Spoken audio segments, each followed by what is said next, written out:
Welcome back to A Clock in the Journal, where timeless stories meet thoughtful voices. Today's journey takes us into The Greek Interpreter by Sir Arthur Conan Doyle, a gripping tale of mystery, language, and the hidden powers behind silence. Join us as we uncover the shadows with Sherlock Holmes and meet the brilliant, rarely seen Mycroft Holmes. Settle in and let the investigation begin. During my long and intimate acquaintance with Mr. Sherlock Holmes, I had never heard him refer to his relations, and hardly ever to his own early life.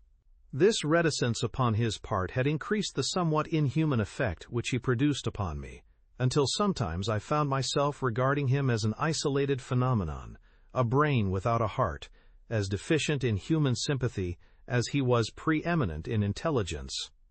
His aversion to women and his disinclination to form new friendships were both typical of his unemotional character, but not more so than his complete suppression of every reference to his own people. I had come to believe that he was an orphan with no relatives living, but one day, to my very great surprise, he began to talk to me about his brother. It was after tea on a summer evening, and the conversation, which had roamed in a desultory, spasmodic fashion from golf clubs to the causes of the change in the obliquity of the ecliptic, came round at last to the question of atavism and hereditary aptitudes. The point under discussion was how far any singular gift in an individual was due to his ancestry, and how far to his own early training. "In your own case," said I, "from all that you have told me, it seems obvious that your faculty of observation and your peculiar facility for deduction are due to your own systematic training." "To some extent," he answered thoughtfully. "My ancestors were country squires, who appear to have led much the same life as is natural to their class. But, nonetheless, my turn that way is in my veins, and may have come with my grandmother, who is the sister of Vernet, the French artist. Art in the blood is liable to take the strangest forms. But how do you know that it is hereditary? Because my brother Mycroft possesses it in a larger degree than I do." This was news to me indeed. If there were another man with such singular powers in England, how was it that neither police nor public had heard of him? I put the question, with a hint that it was my companion's modesty which made him acknowledge his brother as his superior. Holmes laughed at my suggestion. "My dear Watson," said he, "I cannot agree with those who rank modesty among the virtues. To the logician all things should be seen exactly as they are, and to underestimate oneself is as much a departure from truth as to exaggerate one's own powers. When I say, therefore, that Mycroft has better powers of observation than I, you may take it that I am speaking the exact and literal truth." "Is he your junior?" "7 years my senior." "How comes it that he is unknown?" "Oh, he is very well known in his own circle." "Where, then?" "Well, in the Diogenes Club, for example." I had never heard of the institution, and my face must have proclaimed as much, for Sherlock Holmes pulled out his watch. "The Diogenes Club is the queerest club in London, and Mycroft one of the queerest men. He's always there from 5:15 to 7:20. It's 6 now, so if you care for a stroll this beautiful evening, I shall be very happy to introduce you to 2 curiosities." 5 minutes later we were in the street, walking towards Regent's Circus. "You wonder," said my companion, "why it is that Mycroft does not use his powers for detective work. He is incapable of it." "But I thought you said—" "I said that he was my superior in observation and deduction. If the art of the detective began and ended in reasoning from an armchair, my brother would be the greatest criminal agent that ever lived. But he has no ambition and no energy. He will not even go out of his way to verify his own solutions, and would rather be considered wrong than take the trouble to prove himself right. Again and again I have taken a problem to him, and have received an explanation which has afterwards proved to be the correct one, and yet he was absolutely incapable of working out the practical points which must be gone into before a case could be laid before a judge or jury." "It is not his profession, then?" "By no means. What is to me a means of livelihood is to him the merest hobby of a dilettante. He has an extraordinary faculty for figures, and audits the books in some of the government departments. Mycroft lodges in Pall Mall, and he walks round the corner into Whitehall every morning and back every evening. From year's end to year's end he takes no other exercise, and is seen nowhere else, except only in the Diogenes Club, which is just opposite his rooms. I cannot recall the name. Very likely not. There are many men in London, you know, who, some from shyness, some from misanthropy, have no wish for the company of their fellows. Yet they are not averse to comfortable chairs and the latest periodicals. It is for the convenience of these that the Diogenes Club was started, and it now contains the most unsociable and unclubbable men in town. No member is permitted to take the least notice of any other one. Save in the strangers' room, no talking is, under any circumstances, allowed, and 3 offenses, if brought to the notice of the committee, render the talker liable to expulsion. My brother was one of the founders, and I have myself found it a very soothing atmosphere. We had reached Pall Mall as we talked, and were walking down it from the St. James's End. Sherlock Holmes stopped at a door some little distance from the Carlton, and cautioning me not to speak, he led the way into the hall. Through the glass paneling I caught a glimpse of a large and luxurious room, in which a considerable number of men were sitting about and reading papers, each in his own little nook. Holmes showed me into a small chamber which looked out into Pall Mall, and then, leaving me for a minute, he came back with a companion whom I knew could only be his brother. Mycroft Holmes was a much larger and stouter man than Sherlock. His body was absolutely corpulent, but his face, though massive, had preserved something of the sharpness of expression which was so remarkable in that of his brother. His eyes, which were of a peculiarly light, watery gray, seemed to always retain that far-away introspective look which I had only observed in Sherlock's when he was exerting his full powers.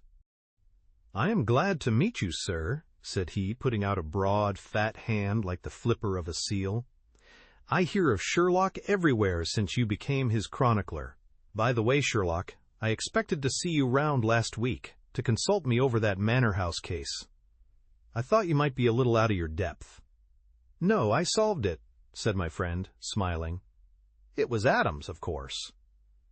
"Yes, it was Adams. I was sure of it from the first." The two sat down together in the bow window of the club. "To anyone who wishes to study mankind, this is the spot," said Mycroft. "Look at the magnificent types. Look at these 2 men who are coming towards us, for example. The billiard marker and the other?" "Precisely. What do you make of the other?" The 2 men had stopped opposite the window.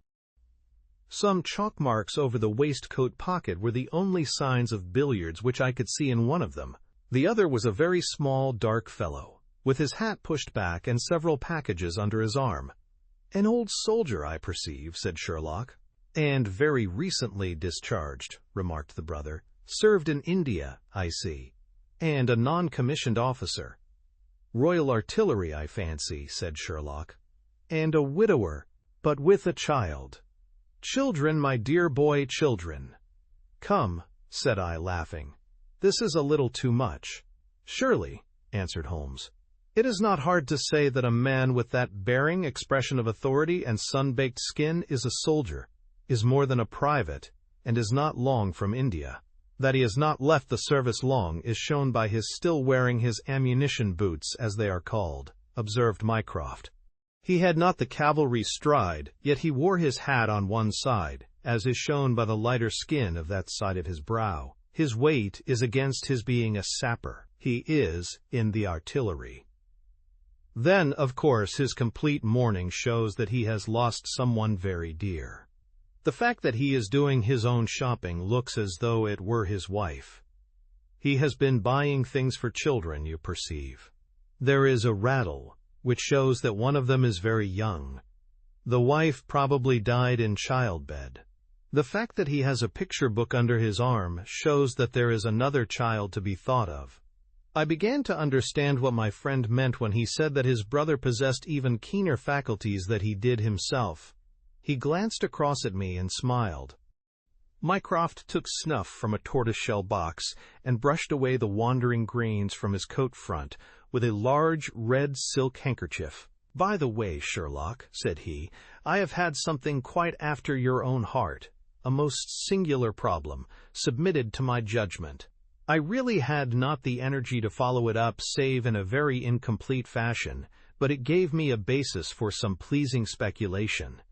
If you would care to hear the facts, my dear Mycroft, I should be delighted." The brother scribbled a note upon a leaf of his pocketbook, and ringing the bell, he handed it to the waiter. "I have asked Mr. Melas to step across," said he. "He lodges on the floor above me, and I have some slight acquaintance with him, which led him to come to me in his perplexity. Mr. Melas is a Greek by extraction, as I understand, and he is a remarkable linguist. He earns his living, partly as interpreter in the law courts, and partly by acting as guide to any wealthy Orientals who may visit the Northumberland Avenue hotels. I think I will leave him to tell his very remarkable experience in his own fashion." A few minutes later we were joined by a short, stout man whose olive face and coal-black hair proclaimed his southern origin, though his speech was that of an educated Englishman. He shook hands eagerly with Sherlock Holmes, and his dark eyes sparkled with pleasure when he understood that the specialist was anxious to hear his story. "I do not believe that the police credit me. On my word, I do not," said he in a wailing voice. "Just because they have never heard of it before. They think that such a thing cannot be, but I know that I shall never be easy in my mind until I know what has become of my poor man with the sticking plaster upon his face." "I am all attention," said Sherlock Holmes. "This is Wednesday evening," said Mr. Melas. "Well then, it was Monday night, only 2 days ago, you understand, that all this happened. I am an interpreter, as perhaps my neighbor there has told you. I interpret all languages, or nearly all, but as I am a Greek by birth and with a Grecian name, it is with that particular tongue that I am principally associated. For many years I have been the chief Greek interpreter in London, and my name is very well known in the hotels. It happens not unfrequently that I am sent for at strange hours by foreigners who get into difficulties, or by travelers who arrive late and wish my services. I was not surprised, therefore, on Monday night when a Mr. Latimer, a very fashionably dressed young man, came up to my rooms and asked me to accompany him in a cab which was waiting at the door. A Greek friend had come to see him upon business, he said, and as he could speak nothing but his own tongue, the services of an interpreter were indispensable. He gave me to understand that his house was some little distance off in Kensington, and he seemed to be in a great hurry, bustling me rapidly into the cab when we had descended to the street. I say into the cab, but I soon became doubtful as to whether it was not a carriage in which I found myself. It was certainly more roomy than the ordinary four-wheeled disgrace to London, and the fittings, though frayed, were of rich quality. Mr. Latimer seated himself opposite to me, and we started off through Charing Cross and up the Shaftesbury Avenue. We had come out upon Oxford Street, and I had ventured some remark as to this being a roundabout way to Kensington, when my words were arrested by the extraordinary conduct of my companion. He began by drawing a most formidable-looking bludgeon, loaded with lead, from his pocket, and switching it backward and forward several times, as if to test its weight and strength. Then he placed it without a word upon the seat beside him. Having done this, he drew up the windows on each side, and I found to my astonishment that they were covered with paper so as to prevent my seeing through them. "I am sorry to cut off your view, Mr. Melas," said he. "The fact is that I have no intention that you should see what the place is to which we are driving. It might possibly be inconvenient to me if you could find your way there again. As you can imagine, I was utterly taken aback by such an address." My companion was a powerful, broad-shouldered young fellow, and apart from the weapon, I should not have had the slightest chance in a struggle with him. "This is very extraordinary conduct, Mr. Latimer," I stammered. "You must be aware that what you are doing is quite illegal." "It is somewhat of a liberty, no doubt," said he, "but we'll make it up to you. I must warn you, however, Mr. Melas, that if at any time tonight you attempt to raise an alarm or do anything which is against my interests, you will find it a very serious thing. I beg you to remember that no one knows where you are, and that, whether you are in this carriage or in my house, you are equally in my power." His words were quiet, but he had a rasping way of saying them, which was very menacing. I sat in silence, wondering what on earth could be his reason for kidnapping me in this extraordinary fashion. Whatever it might be, it was perfectly clear that there was no possible use in my resisting, and that I could only wait to see what might befall. For nearly 2 hours we drove without my having the least clue as to where we were going.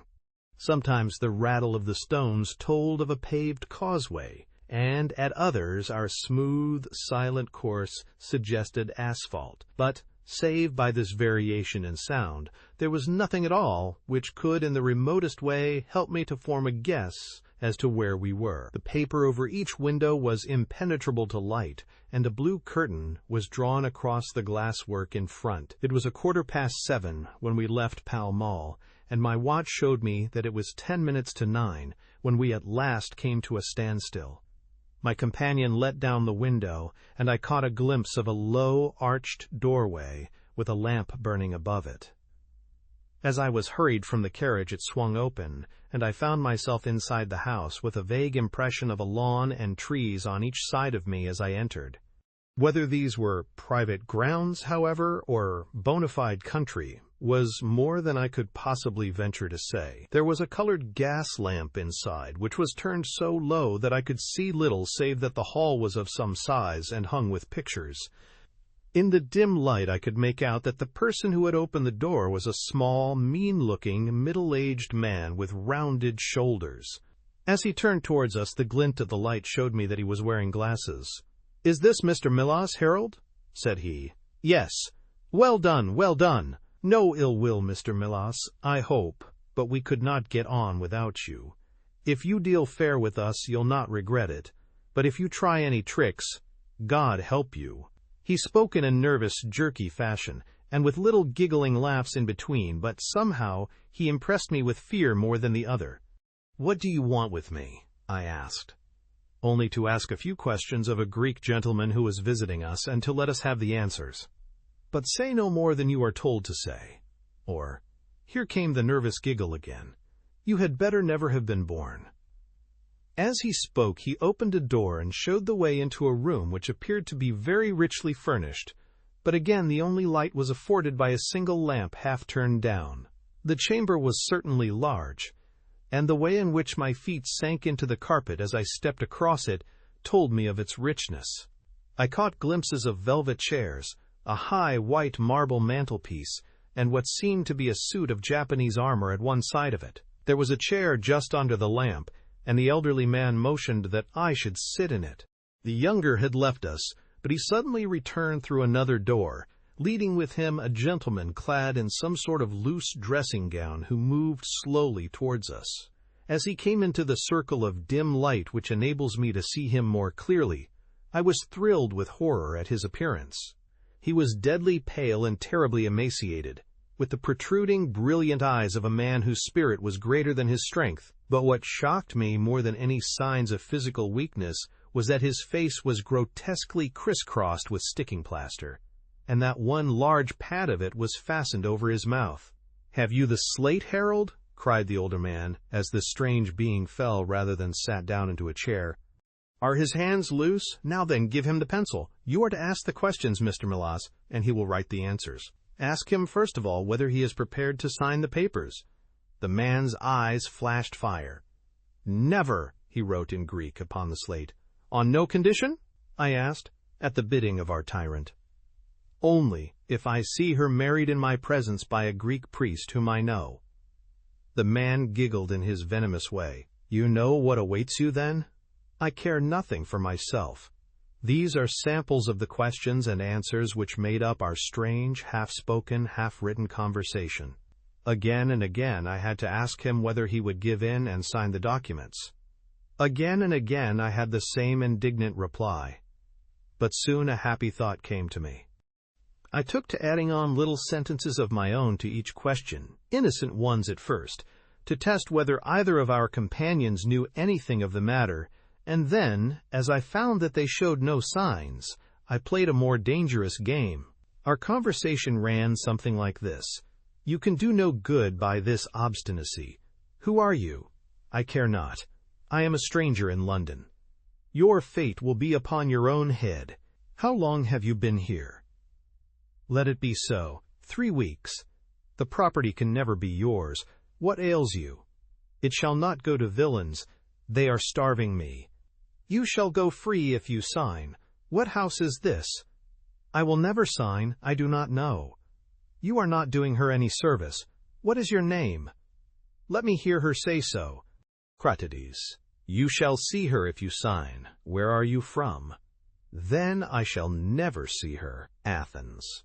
Another 5 minutes, Mr. Holmes, and I should have wormed out the whole story under their very noses. My very next question might have cleared the matter up, but at that instant the door opened and a woman stepped into the room. I could not see her clearly enough to know more than that she was tall and graceful, with black hair and clad in some sort of loose white gown.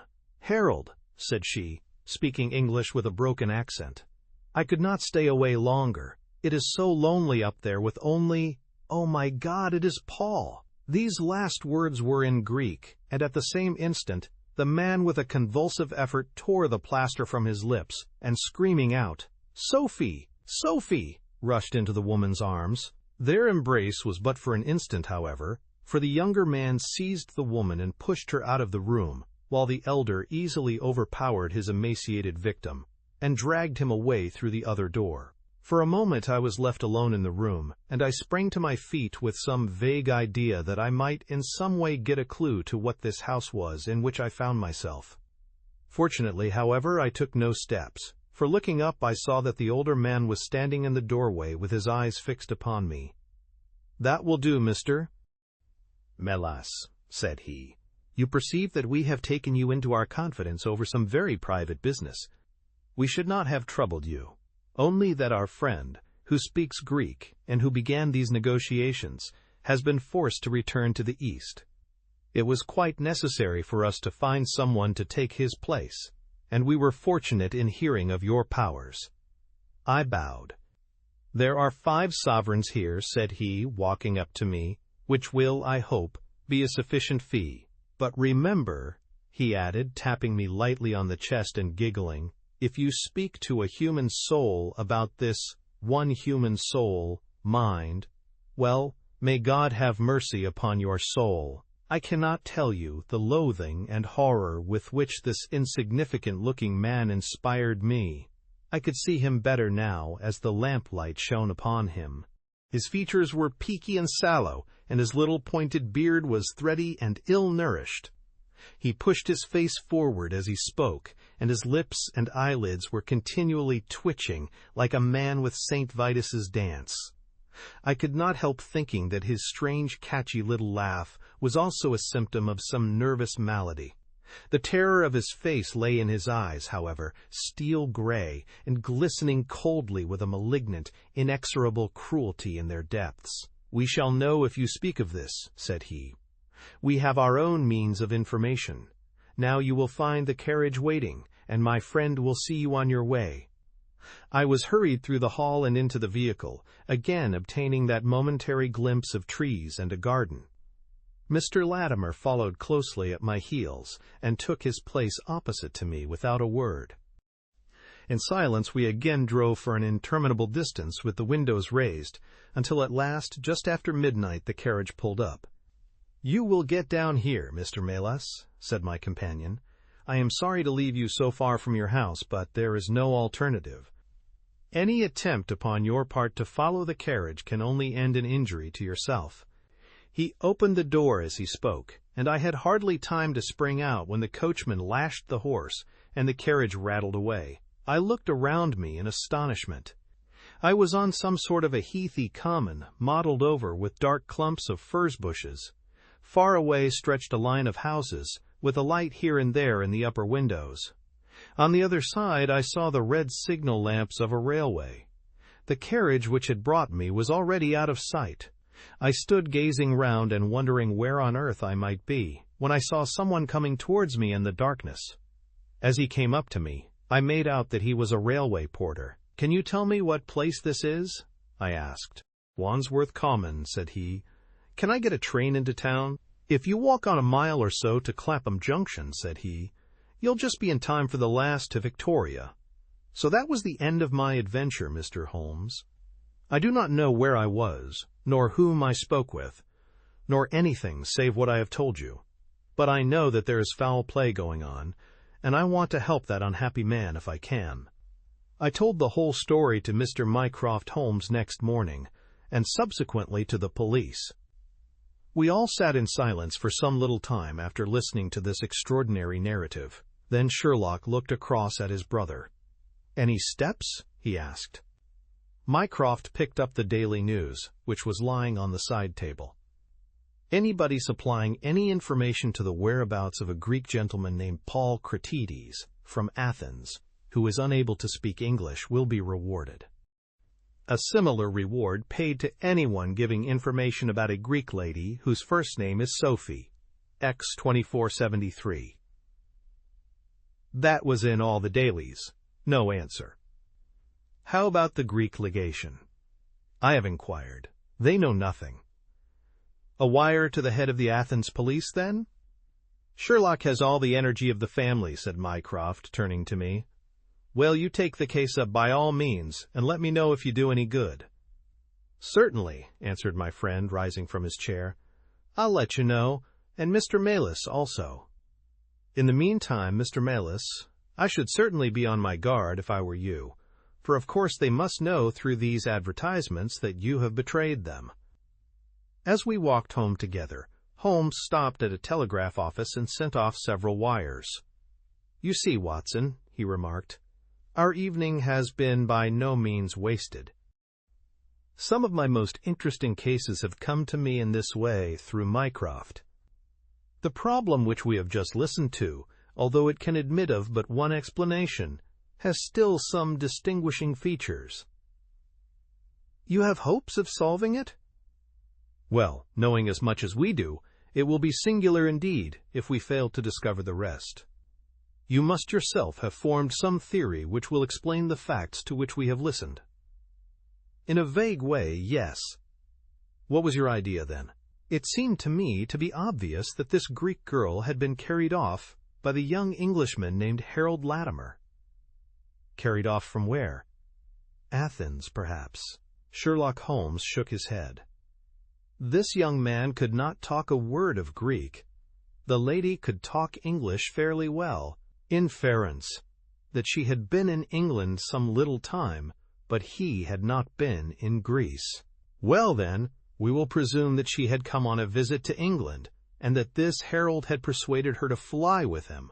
That is more probable. Then the brother, for that, I fancy, must be the relationship, comes over from Greece to interfere. He imprudently puts himself into the power of the young man and his older associate.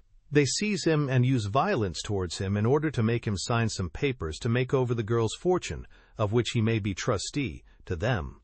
This he refuses to do. In order to negotiate with him, they have to get an interpreter, and they pitch upon this Mr. Melis, having used some other one before. The girl is not told of the arrival of her brother, and finds it out by the merest accident. Excellent, Watson, cried Holmes. I really fancy that you are not far from the truth. You see that we hold all the cards, and we have only to fear some sudden act of violence on their part. If they give us time, we must have them. But how can we find where this house lies? Well, if our conjecture is correct, and the girl's name is or was Sophie Cratides, we should have no difficulty in tracing her. That must be our main hope, for the brother is, of course, a complete stranger. It is clear that some time has elapsed since this Harold established these relations with the girl, some weeks, at any rate, since the brother in Greece has had time to hear of it and come across. If they had been living in the same place during this time, it is probable that we shall have some answer to Mycroft's advertisement. We had reached our house in Baker Street while we had been talking. Holmes ascended the stair first, and as he opened the door of our room, he gave a start of surprise. Looking over his shoulder, I was equally astonished. His brother Mycroft was sitting smoking in the armchair. Come in, Sherlock. Come in, sir, said he blandly, smiling at our surprised faces. You don't expect such energy from me, do you, Sherlock? But somehow this case attracts me. How did you get here?" "I passed you in a hansom." "There has been some new development?" "I had an answer to my advertisement." "Ah, yes, it came within a few minutes of your leaving." "And to what effect?" Mycroft Holmes took out a sheet of paper. "Here it is," said he, "written with a J pen on royal cream paper by a middle-aged man with a weak constitution. 'Sir,' he says, 'in answer to your advertisement of today's date, I beg to inform you that I know the young lady in question very well. If you should care to call upon me, I could give you some particulars as to her painful history. She is living at present at the Myrtles, Beckenham. Yours faithfully, J. Davenport.'" "He writes from Lower Brixton," said Mycroft Holmes. "Do you not think that we might drive to him now, Sherlock, and learn these particulars?" "My dear Mycroft, the brother's life is more valuable than the sister's story. I think we should call at Scotland Yard for Inspector Gregson and go straight out to Beckenham. We know that a man is being done to death, and every hour may be vital." "Better pick up Mr. Melis on our way," I suggested. "We may need an interpreter." "Excellent," said Sherlock Holmes. "Send the boy for a four-wheeler, and we shall be off at once." He opened the table drawer as he spoke, and I noticed that he slipped his revolver into his pocket. "Yes," said he, in answer to my glance, "I should say from what we have heard, that we are dealing with a particularly dangerous gang." It was almost dark before we found ourselves in Pall Mall, at the rooms of Mr. Melis. A gentleman had just called for him, and he was gone. "Can you tell me where?" asked Mycroft Holmes. "I don't know, sir," answered the woman who had opened the door. "I only know that he drove away with the gentleman in a carriage." "Did the gentleman give a name?" "No, sir." "He wasn't a tall, handsome, dark young man?" "Oh, no, sir. He was a little gentleman, with glasses, thin in the face, but very pleasant in his ways, for he was laughing all the time that he was talking." "Come along," cried Sherlock Holmes abruptly. "This grows serious," he observed as we drove to Scotland Yard. "These men have got hold of Melas again. He is a man of no physical courage, as they are well aware from their experience the other night. This villain was able to terrorize him the instant that he got into his presence. No doubt they want his professional services, but having used him, they may be inclined to punish him for what they will regard as his treachery. Our hope was that, by taking train, we might get to Beckenham as soon or sooner than the carriage." On reaching Scotland Yard, however, it was more than an hour before we could get Inspector Gregson and comply with the legal formalities which would enable us to enter the house. It was 9:45 before we reached London Bridge, and 9:30 before the four of us alighted on the Beckenham platform. A drive of half a mile brought us to the Myrtles, a large, dark house standing back from the road in its own grounds. Here we dismissed our cab and made our way up the drive together. "The windows are all dark," remarked the inspector. "The house seems deserted." "Our birds are flown and the nest empty," said Holmes. "Why do you say so?" "A carriage heavily loaded with luggage has passed out during the last hour." The inspector laughed. "I saw the wheel tracks in the light of the gate lamp, but where does the luggage come in?" "You may have observed the same wheel tracks going the other way, but the outward bound ones were very much deeper, so much so that we can say for a certainty that there was a very considerable weight on the carriage." "You get a trifle beyond me there," said the inspector, shrugging his shoulder. "It will not be an easy door to force, but we will try if we cannot make someone hear us." He hammered loudly at the knocker and pulled at the bell, but without any success. Holmes had slipped away, but he came back in a few minutes. "I have a window open," said he. "It is a mercy that you are on the side of the force, and not against it, Mr. Holmes," remarked the inspector, as he noted the clever way in which my friend had forced back the catch. "Well, I think that under the circumstances we may enter without an invitation." One after the other we made our way into a large apartment, which was evidently that in which Mr. Melis had found himself. The inspector had lit his lantern, and by its light we could see the two doors, the curtain, the lamp, and the suit of Japanese mail as he had described them. On the table lay 2 glasses, an empty brandy bottle, and the remains of a meal. "What is that?" asked Holmes suddenly. We all stood still and listened. A low, moaning sound was coming from somewhere over our heads. Holmes rushed to the door and out into the hall. The dismal noise came from upstairs. He dashed up, the inspector and I at his heels, while his brother Mycroft followed as quickly as his great bulk would permit. 3 doors faced up upon the second floor, and it was from the central of these that the sinister sounds were issuing, sinking sometimes into a dull mumble and rising again into a shrill whine. It was locked, but the key had been left on the outside. Holmes flung open the door and rushed in, but he was out again in an instant, with his hand to his throat. "It's charcoal," he cried. "Give it time. It will clear." Peering in, we could see that the only light in the room came from a dull blue flame which flickered from a small brass tripod in the center. It threw a livid, unnatural circle upon the floor, while in the shadows beyond we saw the vague loom of 2 figures which crouched against the wall. From the open door there reeked a horrible, poisonous exhalation which set us gasping and coughing. Holmes rushed to the top of the stairs to draw in the fresh air, and then, dashing into the room, he threw up the window and hurled the brazen tripod out into the garden. "We can enter in a minute," he gasped, darting out again. "Where is a candle? I doubt if we could strike a match in that atmosphere. Hold the light at the door, and we shall get them out, Mycroft, now." With a rush we got to the poisoned men and dragged them out into the well-lit hall. Both of them were blue-lipped and insensible, with swollen, congested faces and protruding eyes. Indeed, so distorted were their features that, save for his black beard and stout figure, we might have failed to recognize in one of them the Greek interpreter who had parted from us only a few hours before at the Diogenes Club. His hands and feet were securely strapped together, and he bore over one eye the marks of a violent blow. The other, who was secured in a similar fashion, was a tall man in the last stage of emaciation, with several strips of sticking plaster arranged in a grotesque pattern over his face.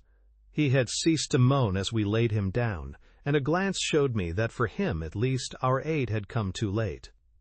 Mr. Melas, however, still lived, and in less than an hour, with the aid of ammonia and brandy, I had the satisfaction of seeing him open his eyes, and of knowing that my hand had drawn him back from that dark valley in which all paths meet. It was a simple story which he had to tell, and one which did but confirm our own deductions. His visitor, on entering his rooms, had drawn a life-preserver from his sleeve, and had so impressed him with the fear of instant and inevitable death that he had kidnapped him for the second time. Indeed, it was almost mesmeric, the effect which this giggling ruffian had produced upon the unfortunate linguist, for he could not speak of him save with trembling hands and a blanched cheek.